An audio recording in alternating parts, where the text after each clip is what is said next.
Today I'm going to be pumping shrimp here at Navarre Park. This spot is right on the sound side before you go across the Navarre Beach Bridge. It's one of my favorite spots to catch bait right before I hit the beach to go fishing. This spot always gives me a good bounty, and watch my technique here. As I start pumping, you'll notice I hit the same hole multiple times, and in doing that, I tend to always get at least 2 or 3 ghost shrimp, per hole, and they're good sized ones. You want to stay on the move as you're pumping. You don't want to stay in the same spot for too long. And when you get in an area and pump that same hole a bunch of times and then keep moving. You see that? I got a good amount there. A couple really good sized ones. Whenever I pump for about 20 to 30 minutes, and I normally get a bounty of, about 50 to 150 in total. So, it's a simple technique.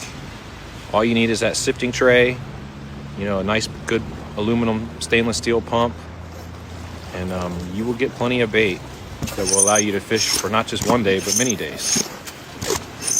Feel free to message in the comments if you have any questions. I'm always available to help. But it's an easy bounty here, you see. This is how many I got in a quick 20 minutes. That'll allow me to fish today and tomorrow. And you see when I get back to my truck here, I'll show you how I keep them. I just store them right in a regular container with some paper towels. I dump them right in there, throw the lid on it, and I actually just keep this in my cooler. There's no need to have an aerator or keep them in water. They'll stay fresh like that, for a couple days as long as you keep them on ice.